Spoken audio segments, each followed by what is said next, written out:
You know that super relatable feeling when you're staring up at the ceiling, an IV drip strapped to your arm, keeping you from dying in a remote mountain village in a country you barely knew existed, wondering whether you'll die first from your heart giving out or from the shame of taking a selfie in your final moments of life? In case you haven't, let me share my adventure in Tajikistan. A quick story about plans going spectacularly wrong, facing my fragile mortality out in the wild, and discovering the incredible beauty of Tajikistan and its people along the way. I hope you enjoy.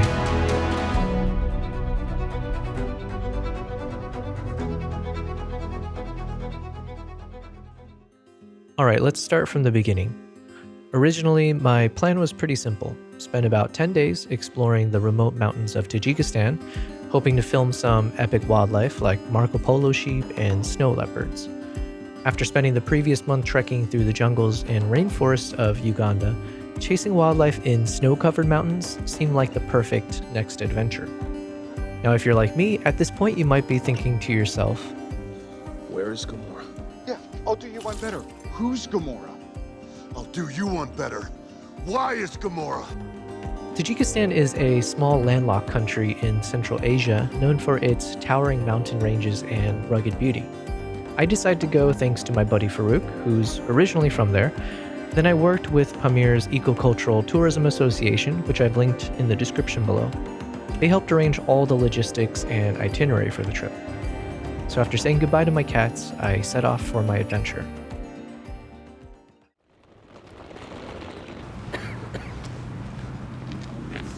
Okay. Or should we leave it like, do you need it inside?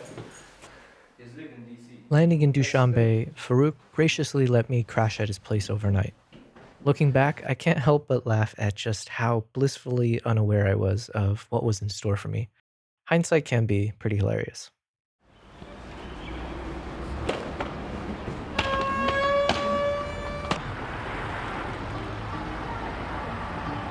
The next morning, I met with Safo, my first driver, and we set off for a long 7-hour journey to Kaleikum, our first stop.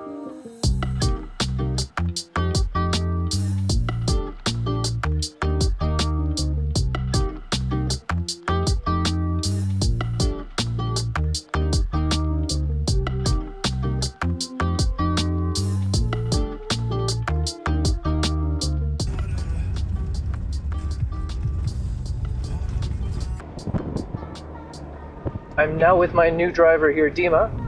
So Dima is expert driver, excellent English. He's from the area. He's actually going to take me now the rest of the way to Alichur. So once I hit Alichur, that's where hopefully we'll get to see all kinds of crazy wildlife. But yeah, for now, I think we have about a 4-hour drive to reach our destination. The landscape here is just incredible. So we're passing by. Do you know the name of the river here? Or Gund River, Gund River. You're surrounded by these mountain ranges and alpines, and you see the snow-capped mountains all around you.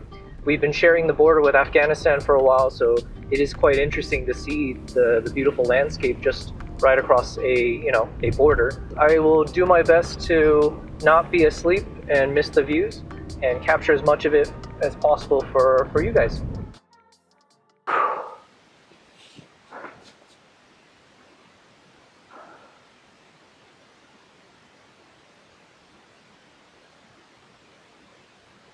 All right, we've arrived in Alichur.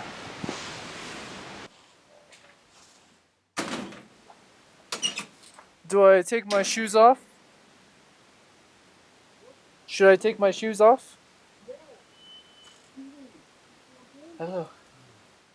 After nearly 18 hours on the road over the past 2 days, it felt amazing to finally arrive at our destination, Alichur, a remote village about 4,000 meters up in the mountains where I would stay for the next 4 days, assuming nothing goes wrong. I met my host Raheema and her husband, who were incredibly kind and made me feel at home instantly, even making freshly baked bread and tea for me. Green tea or black tea, and then the food is to be ready. Wow, this is how you cook it, yeah? Yeah. In summer we cook on outside there, but in winter. In the winter, it's too cold. In winter, so cold we cook in this place.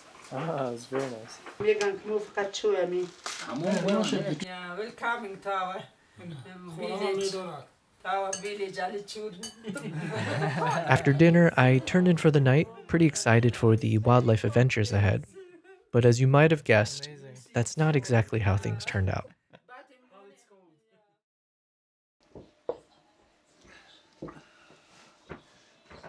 I woke up feeling like I'd been hit by a garbage truck, which then decided to reverse, park itself on top of me, and empty its load of trash out of pure spite.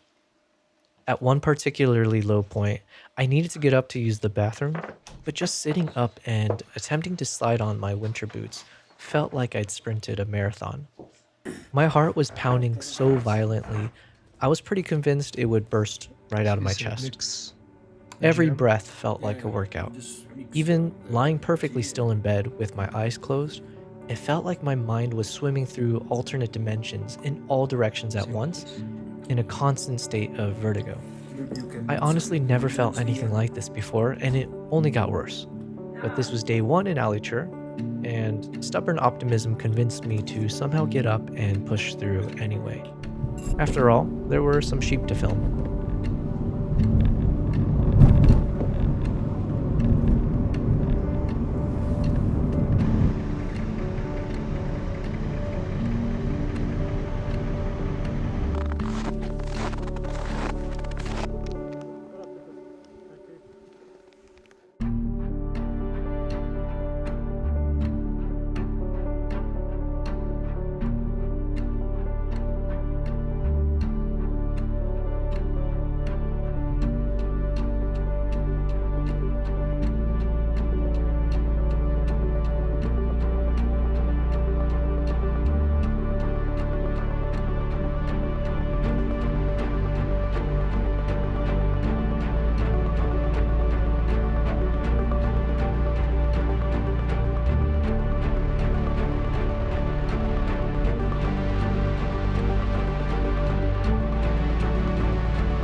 We managed to spot some Marco Polo sheep way off in the distance, and a few eagles circling the sky.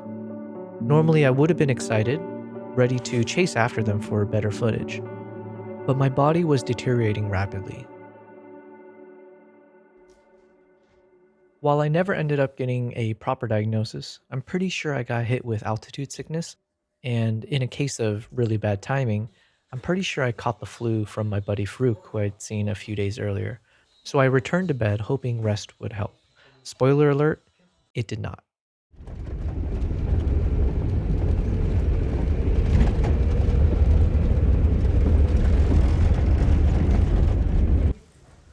And this takes us back to where we started this video. Me at the village clinic staring up at the ceiling, hooked up to an IV, blood pressure dangerously low at around 80/60, wondering how did I get here and questioning my life choices. In between the fever dreams, it definitely crossed my mind that this was pretty serious, that this could be it, the end of my journey, which would suck immensely, obviously, but nothing I could do about it at that moment besides fighting through it as best as I could. I spent the next 2 days trying to recover, thanks in large part to Raheema, her husband, and Dima. But as my condition didn't improve, I had to accept reality. My wildlife adventure was officially over.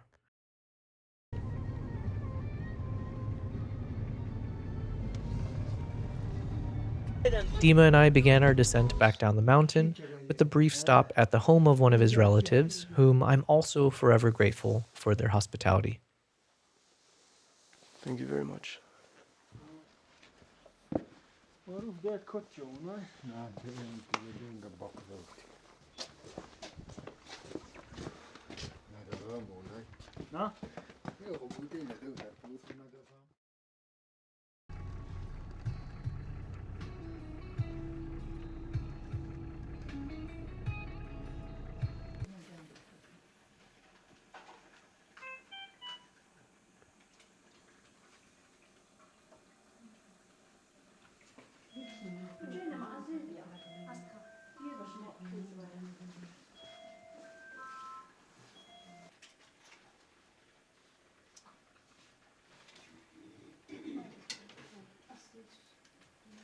Of course, we'll be saying goodbye and you'll be going. I just wanted to say thank you Welcome. to Mirzo and Dima. My voice is gone now. But, After another hospital trip and a few days recovering in Korog, I said my goodbyes to Dima and Mirzo to continue back to Dushanbe. I seriously can't speak highly enough of the kindness and care I received from everyone I met, like Raheema, Dima, and Mirzo. Mirzo even brought over homemade cherry jam to mix with my hot tea, a local remedy which was surprisingly tasty. So with that, I met back up with Safo and we left for Dushanbe.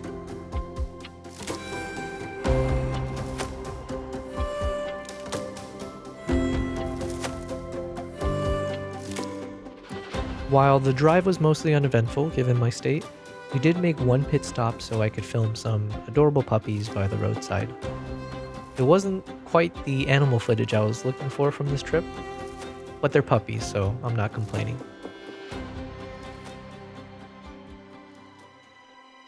After 17 hours on the road and almost a week of feeling on the brink of death with limited sleep and food, I finally saw light at the end of the tunnel. The good type of light. The type that leads you to a nearby Korean restaurant in Tajikistan. And thankfully my appetite had returned, which was another blessing and sign that I was physically recovering, albeit slowly. After days of fearing basic activities would kill me, eating my favorite food felt like the victory I needed. Now I could die happy. Tajikistan wasn't the adventure I planned for, obviously. With that said, there was plenty to be thankful for and lots of good lessons learned. When I hit rock bottom, I experienced incredible kindness and humanity, gaining a deeper appreciation for life and the beauty of Tajikistan's people. I initially hesitated to share this trip since it lacks the thrilling footage and epic adventures that I assume viewers want to see. But this channel isn't just about highlights, it's real life, facing adversity, finding silver linings, and learning from setbacks. That's the journey I want to always share. In an alternate universe, I died up in those mountains with only strangers to bear witness. But in that world, I know I would have been at peace, seeing humanity until the end and having lived a life worth pursuing. Thankfully, I did survive. Probably packed up one of my cat's lives with me. The least they can do, really. But anyways, thanks for watching my overly dramatic retelling of this adventure. Please like, comment, and subscribe to my channel, and keep on the lookout for my other travels, which I'll be posting regularly. And with that, Tajikistan, thank you for the memories, and I'll be back.